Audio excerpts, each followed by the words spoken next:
Nosso próximo tema é olhar outra vez para a entropia, que é o nosso guia,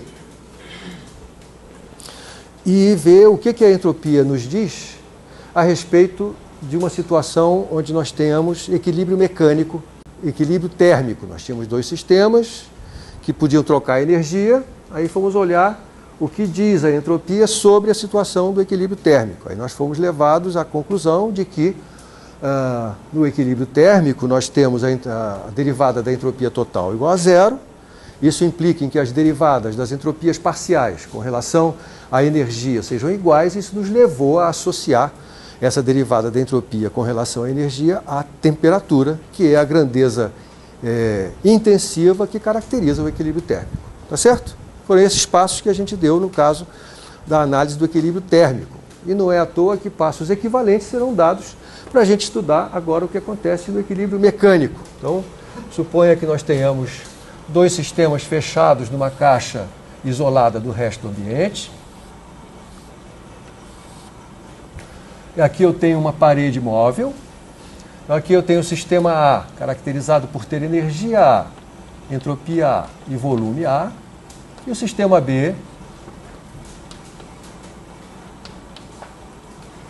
essa parede aqui, ela é móvel, pode andar para um lado e para o outro, e ela é também diatérmica. A parede diatérmica significa que ela permite trânsito de energia de um lado para o outro. O conjunto está isolado do resto do ambiente, tá certo? Então, vai acontecer aqui fluxo de energia de um lado para o outro, empurrão dessa parede móvel para um lado e para o outro, até que o equilíbrio térmico e equilíbrio mecânico sejam alcançados. Sabemos que d ronde SA, d ronde o A, vai ser igual a d ronde SB, d ronde o B, e cada uma dessas derivadas igual ao inverso da temperatura, que tem o mesmo valor nos dois subsistemas. Legal? E o que acontece no equilíbrio mecânico?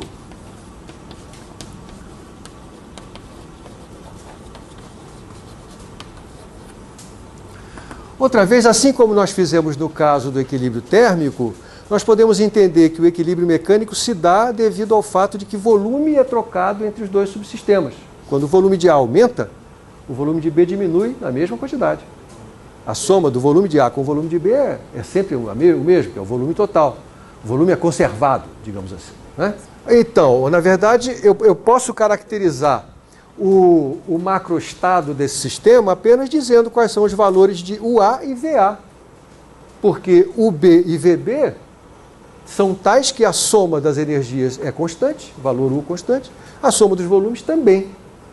Ora, então eu posso dizer que no equilíbrio mecânico, a derivada da entropia total com relação ao volume de A, por exemplo, o resto sendo mantido fixo, tem que dar zero. Isso aqui é o que caracteriza um extremo de qualquer função. Acontece que a entropia é uma grandeza aditiva, de modo que a entropia total é a soma da entropia de A com a entropia de B. Então o que está escrito aqui é que d ronde SA, d ronde VA, somado com d ronde SB, d ronde VA, tem que dar zero. d ronde SB, d ronde VB, tem que dar zero. Veja que esse raciocínio é exatamente idêntico ao que eu fiz no caso do equilíbrio térmico. Exatamente a mesma coisa. Não é? Por quê? Porque lá o A mais o B era fixo. Ora, mas eu sei, desde que sou criancinha, que o equilíbrio mecânico numa situação dessa vai ser alcançado quando as pressões dos dois subsistemas forem iguais. Ora, então isso aqui, essa derivada tem que estar relacionada com a pressão. Parênteses, foi o mesmo raciocínio que eu fiz no caso do equilíbrio térmico, né? Onde a gente concluiu que d ronde S e d ronde U tinha que ser o mesmo nos dois subsistemas, e nós sabíamos que aquela grandeza que era igual nos dois subsistemas de equilíbrio térmico era a temperatura. Portanto, d ronde S e d ronde U tinha alguma coisa a ver com a temperatura. Isso aqui tem alguma coisa a ver com a pressão. Muito bem, vamos olhar um pouquinho sobre as dimensões disso que está. A dimensão de S, entropia, é a dimensão de energia por temperatura. Né? Por outro lado, energia também pode ser escrita como produto de dimensão de pressão por volume. Né? E tem um volume aqui. Oba! Então, aqui tem pressão vezes volume sobre temperatura, aqui tem volume. Então, quando eu tomasse a derivada, o resultado vai dar pressão sobre temperatura. Então, eu vou fazer o seguinte, já que os dois subsistemas estão em equilíbrio térmico, as duas temperaturas são iguais. Legal? Então, disso aqui eu posso concluir que T vezes d-RON de SA, d-RON de VA, tem que ser igual a T vezes d-RON de SB, d-RON de VB. E eu não preciso botar TA ou TB, porque eles estão em equilíbrio térmico, é a mesma temperatura para os dois. Agora, isso que aconteceu aqui, ó, tem a dimensão que eu queria. Tem a dimensão de pressão. Muito bem. Então, eu vou chamar isso aqui de pressão. Você pode entender, estou construindo a definição termodinâmica de pressão. Tá bom, como eu construí a definição termodinâmica de temperatura. Eu vou botar o que está sendo mantido fixo nessa brincadeira. Vamos supor que eu estivesse numa situação na qual as temperaturas já fossem iguais, mas esses d-RONs aqui, mas as pressões não sejam ainda, tá bom? Vamos supor que, por exemplo, d-RON de SA, d-RON de VA fosse maior do que d-RON de SB, d-RON de VB. Naquela situação onde eles estão. Tá certo? Então, vamos imaginar que esse cara seja maior do que esse. Ambos positivos. Muito bem. Eu sei que o sistema vai procurar a situação de entropia total máxima. Para isso, ele vai mexer nos volumes. Ora, como esse cara aqui é maior do que esse, é jogo para ele tirar volume daqui e botar aqui.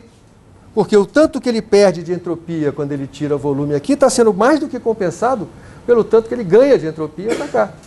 Então, se este cara for maior do que esse, significa que o volume desse aumenta. Mas é isso que eu quero para a pressão, não é? Quando a pressão de um lado é maior do que a pressão do outro, o lado no qual a pressão é maior aumenta de volume. Tá certo? Então, isto aqui deve ser proporcional à pressão, e não ao inverso da pressão, por exemplo, como era o caso da temperatura. Tá certo?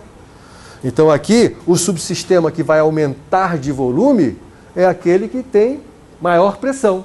É aquele que tem maior derivada da entropia com relação ao volume, porque isso faz com que, para aumentar a entropia total, ele queira aumentar o volume dele.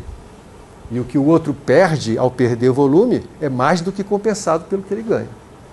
Mas será que eu estou certo? Vamos pegar um sistema que a gente conhece bastante bem? Qual? O gás ideal. Ora, vamos calcular d-RON de S e d-RON de V, quando U e N são mantidos fixos. Isso aqui tudo é da zero, portanto, a derivada, só aparece a derivada disso aqui. Então, d-RON de S, d-RON de V, quando U e N são fixos, é imediato. E, portanto, N vezes K sobre V vezes T, todo mundo sabe, isso aqui é, pela equação dos gases ideais, a pressão. Está morta a charada, não tem nenhum fator a mais, tá vendo? Se tivesse um fator a mais aqui, esse fator ia ser denunciado por essa conta que eu acabo de fazer. Você pode interpretar de várias maneiras diferentes. Eu estou aqui dizendo que eu não tenho argumento para convencer você de que essa deve ser a definição termodinâmica de pressão. Portanto, eu estou fazendo o seguinte, você já sabe qual é a equação do gás ideal, tá? Por isso, quando eu fiz essa conta e mostrei que o resultado é a pressão, esse é um elemento para convencer você de que essa aqui é a relação correta. Ou eu poderia inverter, eu não sei a equação de estado do gás ideal. Mas eu defino a pressão dessa maneira, independente da equação de estado do gás ideal ser o que quer que ela seja. Aí eu provo a equação de estado do gás ideal. É um raciocínio meio circular, mas é isso mesmo, é assim que a gente trabalha. O que a gente pretende é que os nossos modelos sejam consistentes. Isso aqui é consistente com aquele modelinho que eu mostrei do gás ideal logo no início dessa disciplina, não foi? Modelinho mecânico. Olha lá, as peças estão se juntando. É isso que nos interessa aqui. Tá? Muito bem. Não tenho mais muito a dizer sobre isso aqui. Na verdade, você já pode imaginar que, em algum momento, eu vou discutir o equilíbrio difusivo, isto é, uma situação na qual as partículas podem passar de um subsistema para o outro, E aí vai aparecer uma terceira quantidade intensiva, que é o potencial químico, e o raciocínio vai ser exatamente cópia disso que a gente está fazendo aqui.